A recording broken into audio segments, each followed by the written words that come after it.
Marcos capítulo 8. Comenzamos este nuevo capítulo esta semana, acabamos de terminar el capítulo 7, en donde vimos al Señor hacer algunas cosas muy maravillosas, vimos al Señor sanar a personas sobrenaturalmente, lo vimos ayudarle a un sordomudo a oír y a hablar bien, lo vimos sanando a la hija de una mujer sirofenicia que se le acercó para pedirle que por favor echara fuera un demonio que estaba dentro de ella. Vimos también una enseñanza muy importante que es acerca de las cosas que contaminan al hombre, ¿verdad? El hombre siempre ha querido mantenerse sin contaminación de algo o de alguien. Ahorita, por favor, por ejemplo, todo el mundo está tratando de evitar ser contaminados por el ébola, ¿verdad? Hay una gran campaña en todo el mundo por educar a la gente y por ayudarle a que no contraiga esa enfermedad. Y a propósito, por si no lo sabía, todos los hospitales que están de alguna manera enlazados con la Universidad de California, los han declarado como centros de tratamiento para el ébola. Y como todos sabemos, tenemos uno de esos hospitales aquí en Hillcrest. Así es que la cosa la están viendo muy en serio y tenemos nosotros también que verlo en serio. Entonces tenemos que estar orando ante todas las cosas. Tenemos que estar conscientes de lo que está sucediendo a nuestro alrededor. Y creo yo que estas son las señales de los tiempos que el Señor Jesucristo nos está dejando ver para que como cristianos estemos preparados. Sí, tenemos que estar preparados diariamente. No se trata de prepararse hoy, se trata de prepararse hoy, se trata de que si el Señor nos da vida y salud, prepararnos mañana y el siguiente día y el siguiente día. Cada día tenemos que caminar preparados porque las señales nos muestran que pronto va a venir el Señor. Entonces siempre hay algo de lo que el hombre no se puede contaminar. Vamos caminando, vamos corriendo y vemos algo en el suelo que no queremos tocar porque sabemos que es suciedad y le sacamos la vuelta. Y una de las enseñanzas que el Señor Jesucristo nos dio a través del capítulo 7 fue que lo que contamina al hombre no es lo que viene de afuera, sino lo que viene de adentro, ¿verdad? De dentro del corazón, de todas esas cosas que ya traemos de una manera innata, natural, porque así es el hombre natural. Ya traemos todas esas cosas en nuestro corazón y cuando salen, cuando se manifiestan, eso es lo que contamina al hombre. Porque nosotros podemos andar muy bien bañados, muy bien cambiados, nos podemos poner perfume, nos podemos poner desodorante, nos podemos pintar el pelo cuando nos salen canas, nos podemos sacar las canas cuando todavía tenemos canas para sacarnos, etcétera, etcétera. ¿Verdad? Pero luego cuando abrimos la boca y salen en realidad las cosas que hay en nuestro corazón, porque la palabra de Dios dice que del tesoro del corazón es donde habla la boca, eso es lo que nos prueba que somos seres contaminados. Y la contaminación con la que hemos sido contaminados es la del pecado. Y la única cura que hay para esa contaminación es la sangre de Jesucristo. Entonces, cuando nosotros vemos que esas cosas se manifiestan en nosotros, debemos de volver, debemos de regresar a donde por primera vez encontramos la ayuda, la sanidad, encontramos la fortaleza por medio del Espíritu Santo para poder caminar en justicia, que es a los pies de Cristo. Hoy vamos a comenzar en el capítulo 8. Y en el capítulo 8, especialmente en los primeros versículos, vamos a ver un evento que fue muy similar a algo que estudiamos anteriormente.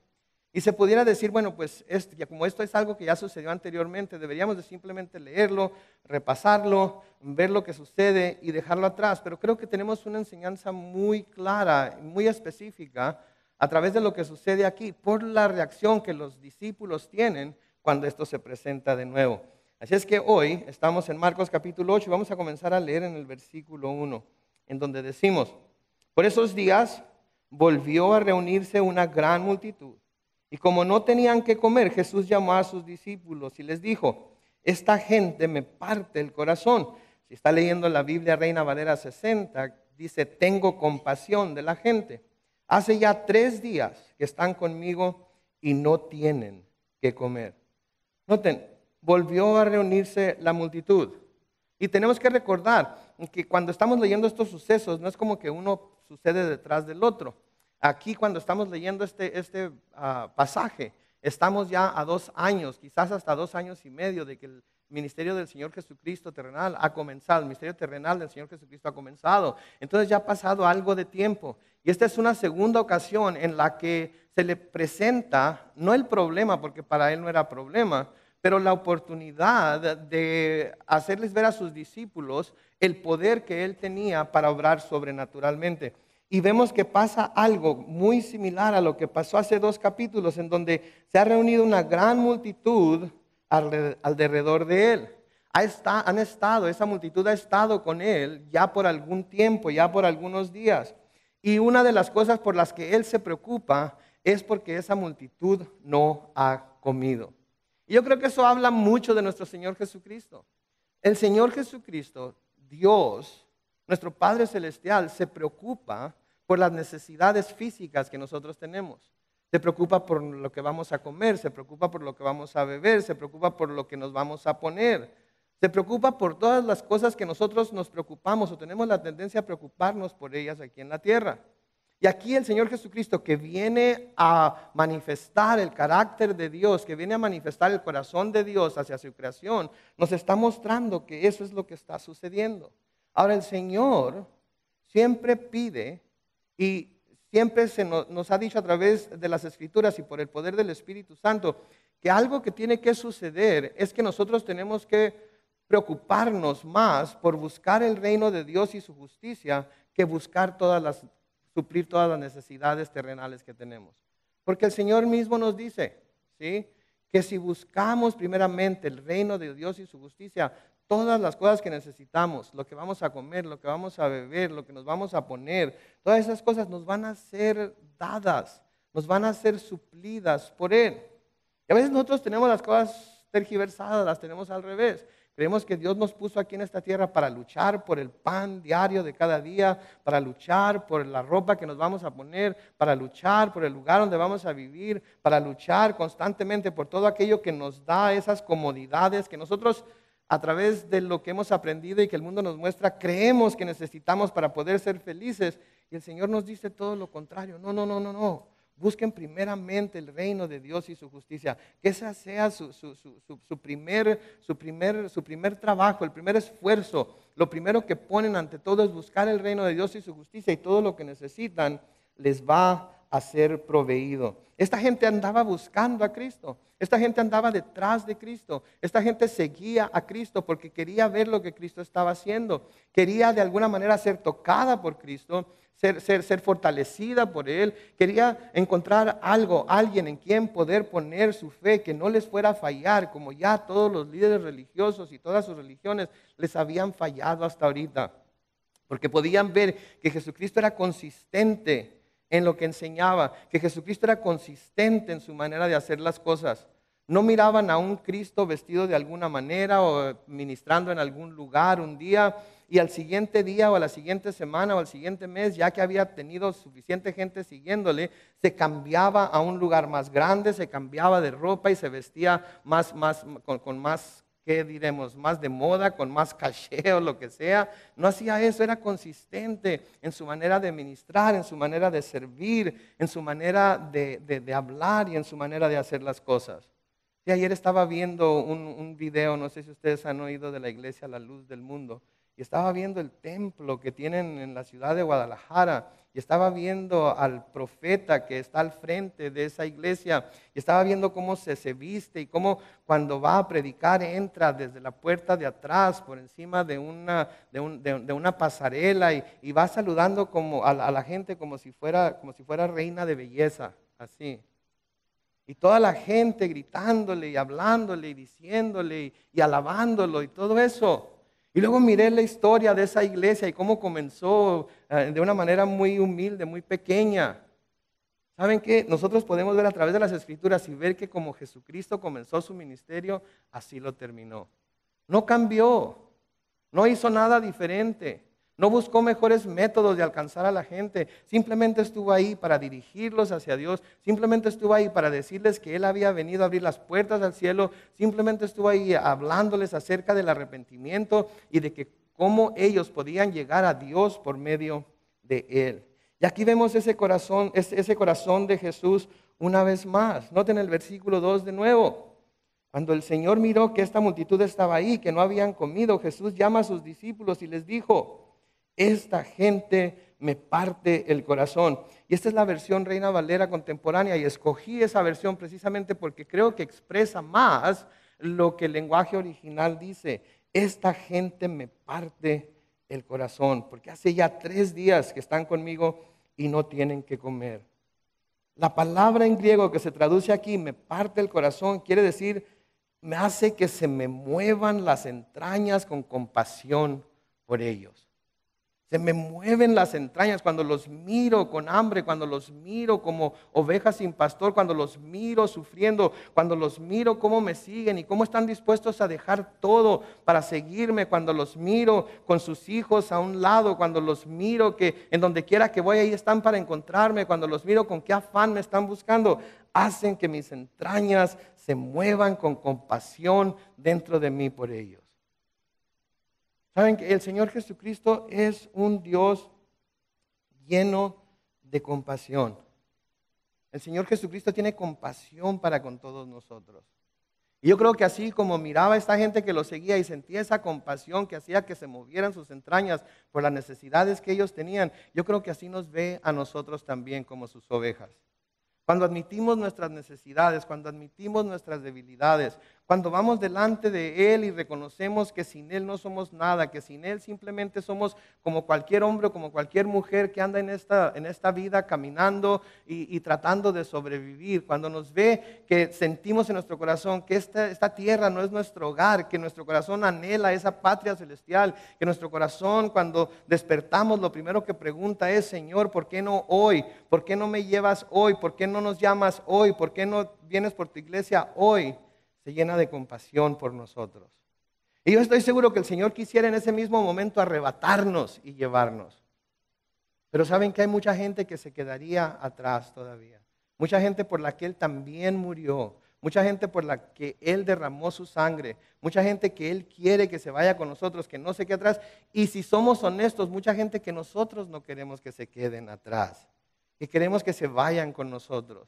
Y como dice Pablo, yo preferiría estar en la presencia de Dios, pero no sé qué hacer. Estoy entre la espada y la pared, porque preferiría estar en la presencia del Señor, pero por amor a ustedes, prefiero permanecer aquí todavía.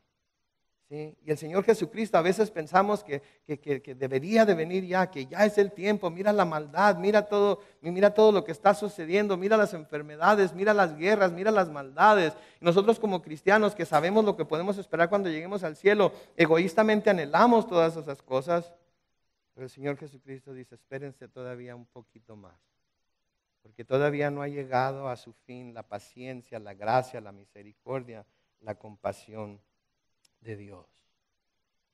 Todavía hay gente que necesita ser salva. Todavía hay gente a la que estoy esperando que reaccione. Todavía hay gente que está a un paso de finalmente decir, sí, Señor, te necesito, te amo, necesito acercarme a ti, lo reconozco. Y cuando eso sucede, entonces lo voy a hacer. Ahora pónganse a pensar, cada uno de ustedes, ¿cuánto esperó el Señor Jesucristo para salvarlos a ustedes? 5 años, 10 años, 15 años, 20 años, 30 años, no sé. Pero si el Señor tiene la misma compasión por todo mundo y no hace acepción de personas, hay una persona entre nosotros, entre nuestro círculo de influencia, que el Señor ha estado esperando durante 20 años, pero va a esperar 30. El Señor ha estado esperando por los últimos 15, pero va a esperar otros 5 más. ¿Por qué? Porque ese es su corazón. Él tiene compasión por ellos. Sus entrañas se mueven de compasión por ellos. Ahora, esta situación que encontramos aquí es muy similar a la que vimos en el capítulo 6, ¿se acuerdan? En aquella ocasión los discípulos se dieron cuenta de que ya era tarde. Los discípulos fueron los que se dieron cuenta o los que primeramente pensaron y le llevaron a él la noticia de que la gente no había comido y no había en dónde pudiera comprar algo para comer. Marcos 6, versículos 35 al 37, la primera parte del 37, unas cuantas páginas a la izquierda en su Biblia, dice: el tiempo pasó y se hizo tarde, así que sus discípulos se acercaron a él y le dijeron: ya es muy tarde, y en este lugar no hay nada, despide a esta gente para que vayan a los campos y aldeas cercanas y compren algo de comer. Y Jesús les respondió: denles ustedes de comer. En esa ocasión los discípulos se acercan a él. En esa ocasión los discípulos le llaman la atención a él y les dicen: está sucediendo esto, como si él no supiera. Ahora nosotros teniendo aquí el resto de la historia, sabemos que el Señor sabía lo que estaba pasando y sabemos que el Señor sabía lo que les iba a enseñar a ellos a través de lo que estaba pasando. Pero ellos viendo con sus ojos naturales le dicen, mira, la gente no tiene que comer, ya han estado aquí mucho tiempo, mándalos a que compren algo ellos. Y Él les dice, denles ustedes de comer. Ahora, aquí en donde estamos ahora, volvemos a ver a una multitud hambrienta y a un Jesús movido por la compasión. Pero vemos que Jesús es el que inicia todo y básicamente Él es el que presenta este dilema a sus discípulos. ¿Sí? Ahora no son los discípulos los que se dan cuenta, ahora es Jesús el que se da cuenta y Él les presenta el dilema a sus discípulos. Y al presentarles este dilema, en esencia lo que les está diciendo es, muchachos, ¿qué hacemos? Muchachos, ¿qué vamos a hacer? ¿Sí? Es como cuando, por ejemplo, en la iglesia a veces se pide que se dice tenemos necesidad de maestros de escuela dominical o tenemos necesidad de gente que sirva en el ministerio de alabanza o tenemos necesidad de esto, de otro. El pastor no puede decir, a ver, ustedes dos me gustan como para que canten, así es que por favor pásense acá al frente y de ahora en adelante están en el ministerio de alabanza. Y ustedes dos que están allá me gustan para maestros de escuela dominical, así es que de ahora en adelante los voy a apuntar como maestros de escuela dominical y más vale que no falten. Ustedes tienen cara de inteligentes y los voy a poner en la computadora ahí atrás. Así es que no hacemos eso, ¿verdad? Básicamente les decimos, esta es la necesidad que hay. ¿Qué hacemos? ¿Sí? ¿Qué hacemos? Porque son necesidades reales, son necesidades que la iglesia tiene y se necesita alguien que suple esa necesidad. Y la iglesia tiene a los fieles, tiene a los miembros de la iglesia para que Dios les esté dando la habilidad para servir en algunos de esos ministerios. Por eso Pablo nos dice en Efesios, en el libro de Efesios, que algunos los hizo pastores, otros profetas, otros evangelistas, etcétera, etcétera, para preparar o para perfeccionar a los miembros de la iglesia para llevar a cabo el ministerio que la iglesia lleva. Entonces aquí básicamente les está diciendo, muchachos, ¿qué hacemos? Y estaba preocupado por ellos. Miren el versículo 3. Si los mando a sus casas en ayunas, podrían desmayarse en el camino, pues algunos de ellos han venido de muy lejos. Versículo 4, sus discípulos le respondieron, ¿y de dónde vamos a conseguirles pan suficiente en un lugar tan apartado como este? Noten por favor la respuesta de los discípulos aquí, ¿sí? Noten lo que preguntan. ¿De dónde vamos a conseguirles pan suficiente en un lugar tan apartado como este? Ahora, yo no sé ustedes, pero habiendo estudiado el capítulo 6, habiendo visto lo que sucedió, yo creo que una mejor respuesta de los discípulos hubiera podido ser algo como esto. Señor, no te preocupes. ¿No te acuerdas lo que hiciste la otra vez que pasó esto? ¿Verdad? Digo, ya había sucedido antes. En esa ocasión ellos le dijeron, Señor, no tienen nada que comer. Él les dijo, ustedes denles de comer. Y también se quejaron de dónde y cómo. Y 100 denarios no podrían pagar suficiente pan, etcétera, etcétera. Pero luego tomó los panes y los peces que se le dieron y dio gracias por ellos y los empezó a partir y todo el mundo comió. Ahora Él le señala esta oportunidad de servicio. Ahora Él le señala esta oportunidad para ministrar. Y en lugar de decir, hey Señor, pues, ¿cuál problema contigo? ¿Para qué nos dices a nosotros? Mira, aquí tenemos esta cantidad de pan, aquí tenemos esta cantidad de peces, da gracias por ello, empieza a partirlos y les damos de comer. Ahora, lo que vamos a ver aquí es que en este caso ellos tenían mayores recursos, pero de todas maneras no tenían suficiente fe. ¿Sí? No tenían suficiente fe. Jesús esperaba que ellos pudieran ver su fidelidad pasada, ver el poder que Él había manifestado antes en aquella situación tan similar a esta. Y que a través de haber visto eso, a través de haber tenido la experiencia de ver lo que Jesús hizo, entender que Él podía satisfacer también la necesidad que ahora tenían delante de ellos. Yo creo que no es mucho pedir de parte de nuestro Señor, ¿no es cierto? Si fue fiel anteriormente en alguna situación similar, no hay razón por la cual se deba pensar que no va a ser fiel ahora con esta situación. Y yo creo que eso sucede con muchos cristianos.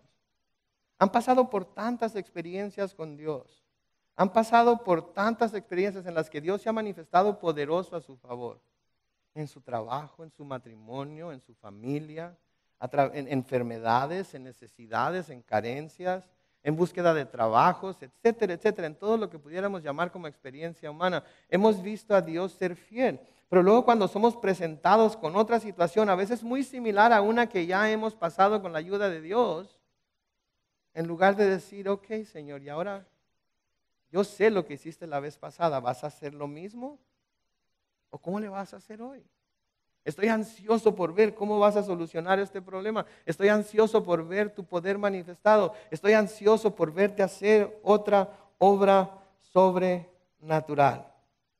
Yo creo que no es mucho pedir de parte del Señor, ¿verdad? El Señor nos dice que es necesario que nazcamos de nuevo, que es necesario que vengamos a Él para ser transformados por Él. Y le creemos. Y pasamos al frente y decimos una oración de arrepentimiento o decimos una oración de arrepentimiento en nuestro hogar al escuchar alguna predicación o algún canto. El Espíritu de Dios se mueve en nosotros y el Señor inmediatamente nos hace nacer de nuevo. Sentimos ese nuevo corazón. Vemos que es una experiencia real. Las cosas que queríamos y deseábamos antes han cambiado. Nuestra manera de ver a Dios, de ver su palabra, de ver lo que nos dice Él a través de ella, han sido transformados. Pero luego empiezan a llegar las pruebas.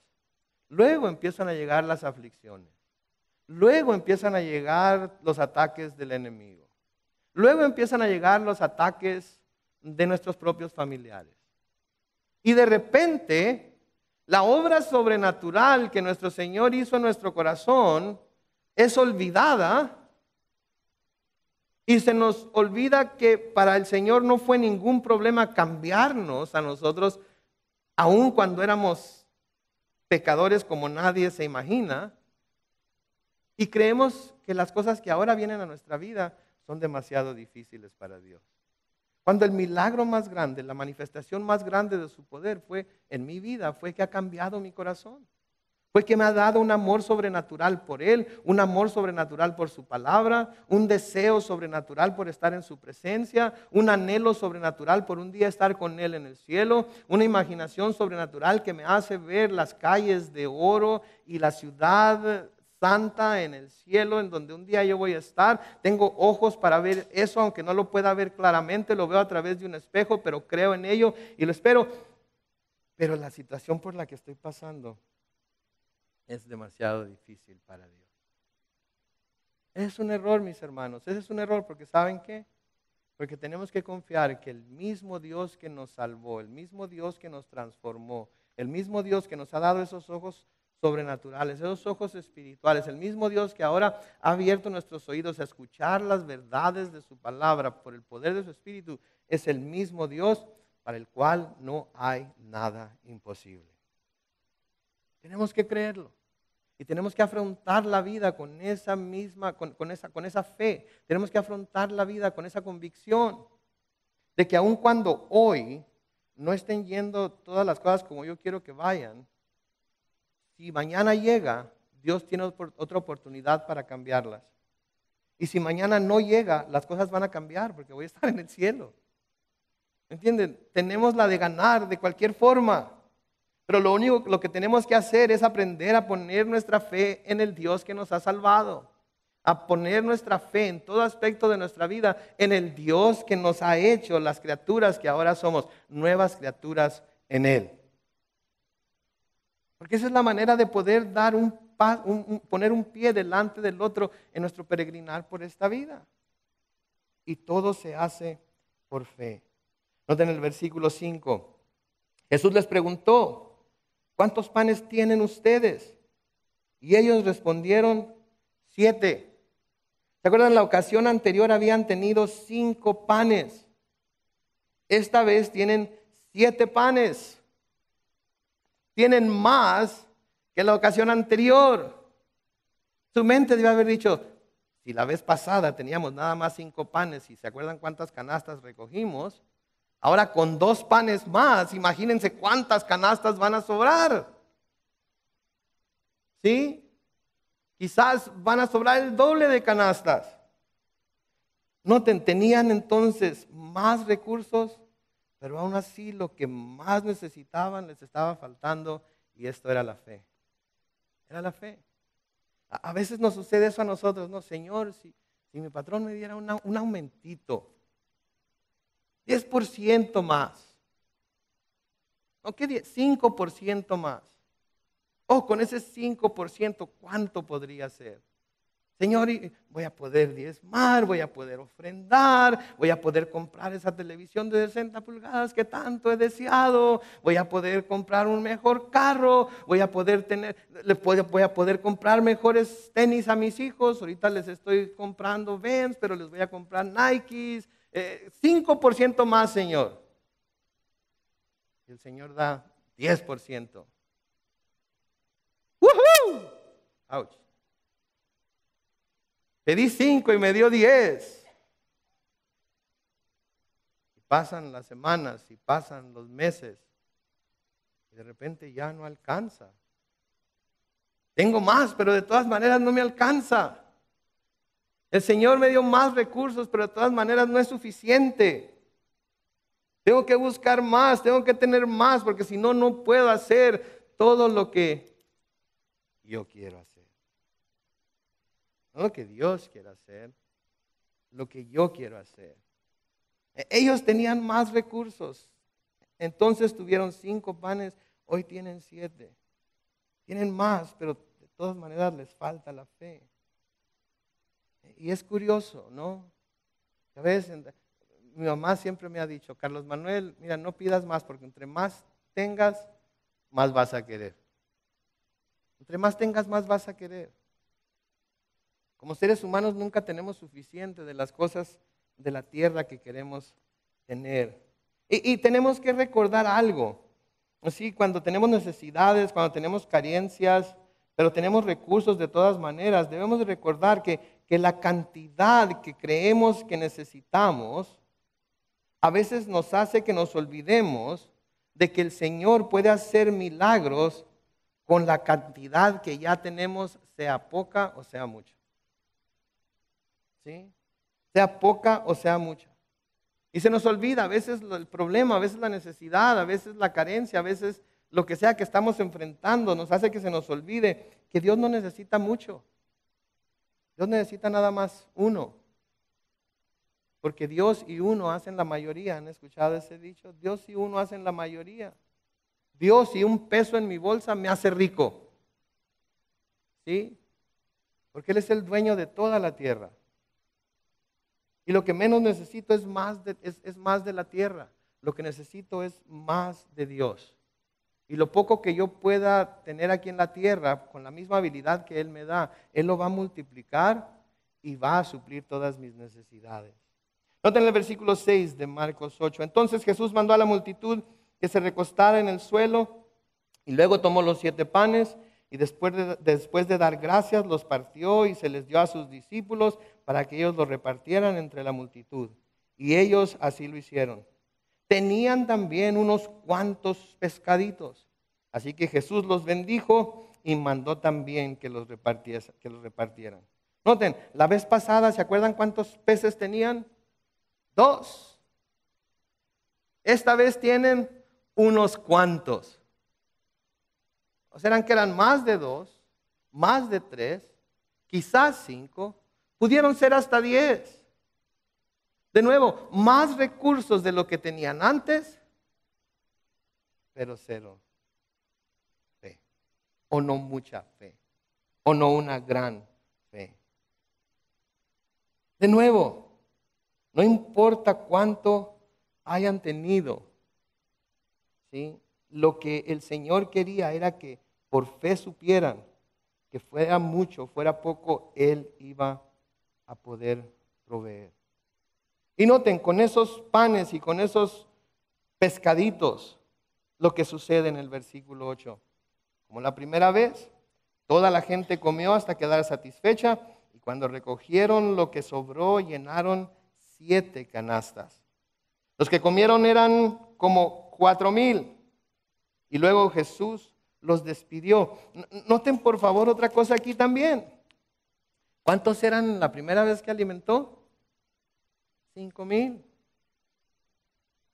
Esta vez son 4,000. ¿Ok? 4,000. ¿Saben lo que podríamos decir? Bueno, el milagro primero entonces es mayor que el postrero. No es el milagro que hizo lo que tiene diferentes grados. Lo que a mí se me hace extraño y lo que a mí me asombra es que haya hecho el milagro otra vez, aun cuando los discípulos otra vez no habían puesto su fe en él. ¿Y no ese es el corazón de Dios para con nosotros también? ¿Por qué?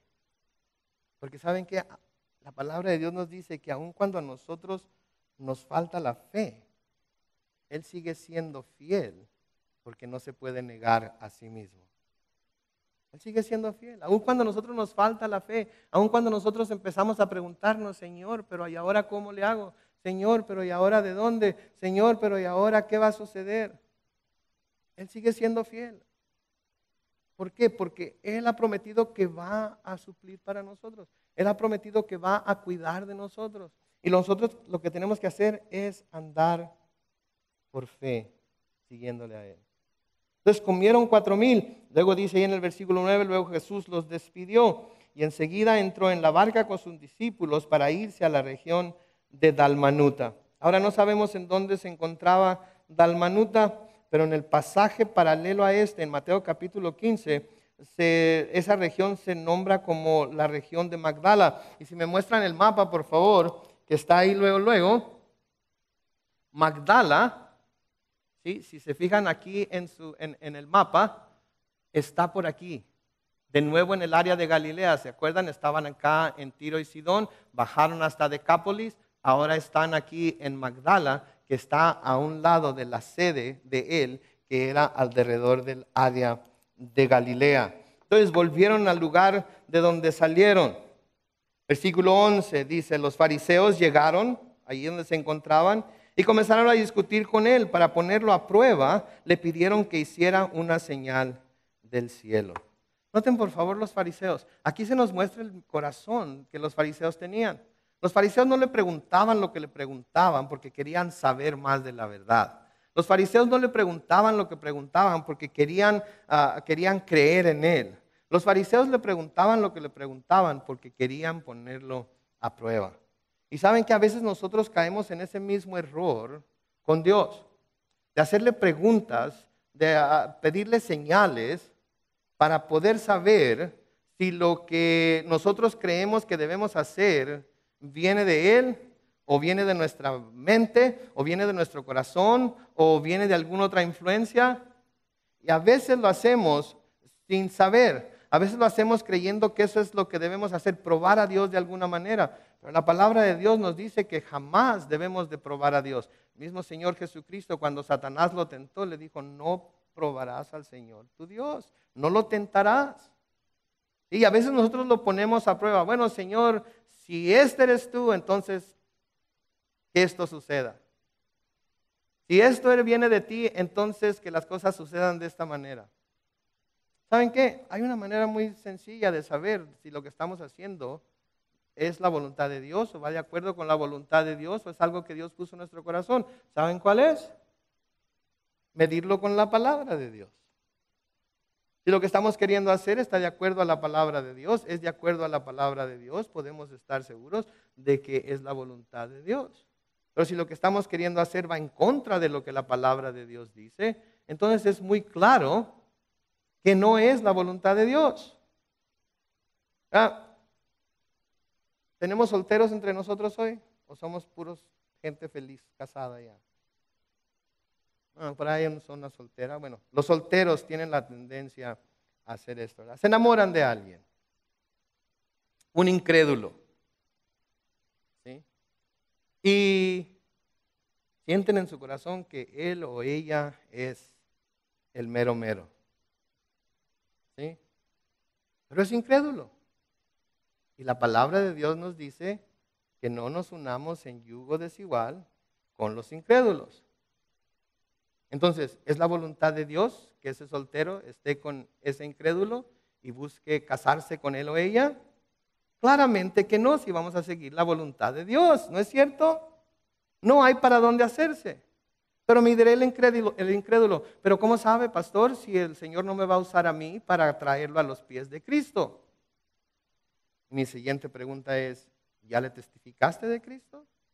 ¿Ya lo invitaste a que se rindiera a los pies de Cristo, que pidiera perdón por sus pecados y que viniera a Él? No, pues es que lo estoy preparando.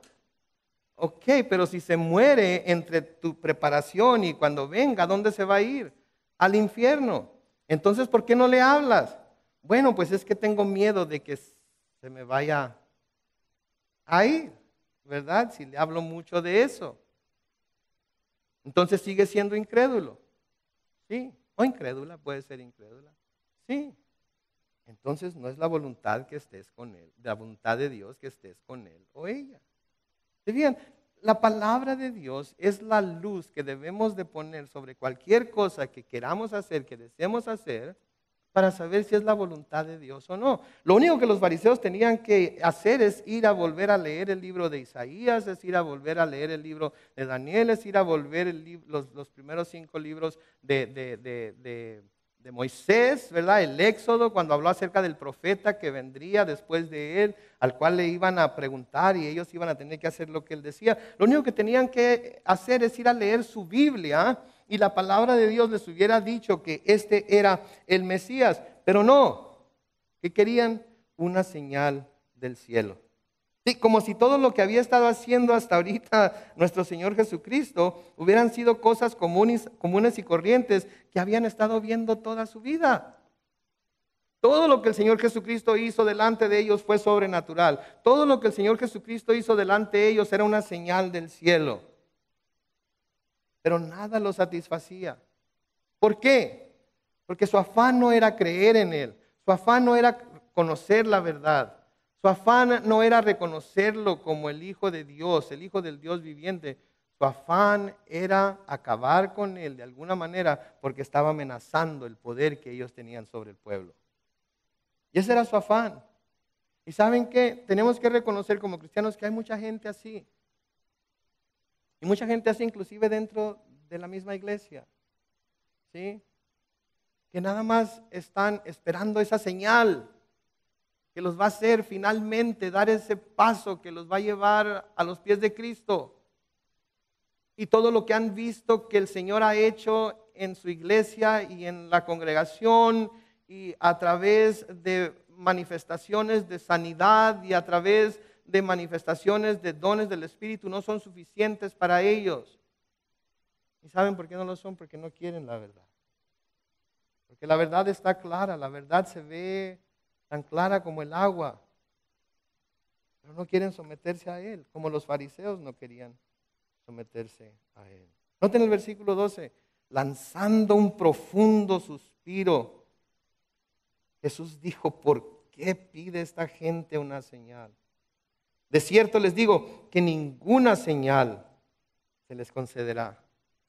¿Alguna vez han tenido esa experiencia que están diciéndole a alguien vez tras vez tras vez algo, advirtiéndoles algo, diciéndoles, advirtiéndoles acerca de algo, dándoles un consejo, queriendo que sigan el buen consejo, que sigan lo que la palabra de Dios dice y se rehúsan a seguirlo, se rehúsan a hacerlo y han llegado a ese punto en el que, ok, el que por su gusto muere, hasta la muerte le sabe. Ya te dije de 1000 maneras. Te hablé con buenas palabras. Te hablé con gritos. Te hablé con disciplina. Te hablé con fuerza. Te hablé con calma. Te hablé con gracia. Ya te dije de tantas maneras. Pero no quieres entender. Ese es el punto en el que está el Señor Jesucristo aquí. Suspiró profundamente y dijo, ¿por qué pide esta gente una señal? De cierto les digo que ninguna señal se les concederá. Ahora había hecho muchas señales. Lo que está diciendo es que la señal que ustedes creen que yo debo hacer para que ustedes crean, no la van a recibir. Si lo que ya he hecho no es suficiente, ni modo. No voy a hacer más. Sí, en el libro de Mateo tenemos una explicación más acerca de la respuesta que el Señor Jesús da aquí. De hecho, tenemos dos. En el libro de Mateo en dos ocasiones se presenta esta situación. Mateo 16, versículo 1 dice: los fariseos y los saduceos se acercaron a Jesús para ponerlo a prueba. Le pidieron que les mostrara una señal del cielo, pero él les dijo: al llegar la noche ustedes dicen va a ser buen tiempo porque el cielo es rojizo. Por la mañana ustedes dicen hoy habrá tempestad porque el cielo está rojizo y nublado. Bien que saben distinguir el aspecto del cielo, pero no pueden distinguir las señales de los tiempos.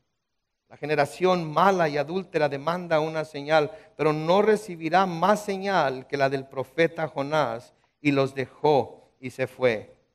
También en el Evangelio según San Mateo, pero en el capítulo 12, los versículos 38 al 41, dicen lo siguiente. Entonces algunos de los escribas y de los fariseos le dijeron: Maestro, deseamos ver una señal tuya. Pero él les dijo: la generación mala y adúltera demanda una señal, pero no tendrán más señal que la del profeta Jonás. Porque así como Jonás estuvo 3 días y 3 noches en el vientre del gran pez, así también el Hijo del Hombre estará 3 días y 3 noches en el corazón de la tierra. En el juicio, los habitantes de Nínive se levantarán contra esta generación y la condenarán, porque ellos se arrepintieron por la predicación de Jonás. Y aquí hay alguien que es mayor que Jonás. ¿Vean lo que le está diciendo aquí? Están pidiendo señales. Quieren una señal del cielo. Quieren que les compruebe de alguna manera que soy quien digo ser. Como si todo lo que he hecho no fuera suficiente para que se lo comprueben. ¿Saben qué? No van a recibir ninguna señal. Y luego, porque acuérdense, su corazón está lleno de compasión aún por ellos, les dice: esta señal van a recibir. La señal que les voy a dar está muy clara. La señal que les voy a dar es algo que ustedes deben de saber. La señal que les voy a dar es algo que ustedes deben de haber estudiado ya. Y es la señal del profeta Jonás, que estuvo 3 días y 3 noches en el vientre de aquel gran pez. Así el Hijo del Hombre va a estar 3 días y 3 noches en el corazón de la tierra. Y una vez que esta señal se lleve a cabo, cuando los días finales lleguen, los habitantes de Nínive se van a levantar y ellos van a ser los que van a condenarlos a ustedes, porque ellos se arrepintieron con solamente la predicación de Jonás. Y aquí en este lugar, delante de ustedes, hay alguien que es mayor que Jonás todavía, y ustedes no quieren arrepentirse. ¿Cuál era esa señal? Su muerte y su resurrección. Su muerte y su resurrección. El hecho de que fue clavado en la cruz, expiró, entregó su espíritu, fue sepultado y a los 3 días resucitó. Esa es la más grande señal que el Señor nos ha dejado de que Él es quien dice ser, de que Él es quien dijo ser. Porque ¿saben qué? Ningún otro líder religioso ha resucitado de los muertos. Vayan a la tumba de Mohammed y van a encontrar el cuerpo de Mohammed. Vayan a la tumba de Confucio y van a encontrar el cuerpo de Confucio. Vayan a la tumba de Gandhi y van a encontrar los restos de Gandhi. Vayan a la tumba de Jesucristo y van a encontrar que está vacía. Él no está ahí. Porque murió, de acuerdo a las Escrituras, como nos dice Pablo en 1 Corintios 15, y a los 3 días resucitó, como dicen las Escrituras, como nos dice Pablo de nuevo en 1 Corintios 15. Eso es lo que hace a Jesús ser lo que es. Eso es lo que nos comprueba que es el Hijo de Dios. Y porque Él resucitó, nosotros podemos tener también la seguridad de que si nosotros llegásemos a morir antes de que Él venga, nos va a resucitar a nosotros también. Pero a diferencia de los fariseos, tenemos que haberle aceptado, tenemos que haberle creído, tenemos que haber puesto nuestra fe en Él y tenemos que poner nuestra esperanza en Él. Y mientras sigamos caminando por esta vida, tenemos que seguir confiando en Él por todas las fidelidades pasadas que nos ha mostrado desde el momento que nos salvó hasta ahorita, y algunos de nosotros desde antes del momento en el que nos salvó. Porque una vez salvos hemos podido ver atrás tantas situaciones en nuestra vida que muy bien hubieran podido costarnos nuestra vida y hubiéramos muerto sin haberle recibido. Pero podemos ver su mano de protección aún en medio de esa vida pecaminosa que esperó hasta que nosotros llegáramos a reconocer nuestra pecaminosidad y nos acercáramos a Cristo. Y entonces, a pesar de haberle rechazado, nos recibió. Y ese es un gran, gran milagro de Dios. Y espero que sea un milagro que se ha llevado a cabo en el corazón de todos los que estamos aquí presentes. Y si no se ha llevado a cabo, hoy es el día de salvación. Hoy se puede llevar a cabo. Hoy pueden acercarse a Él y recibir el don de vida eterna. Amén.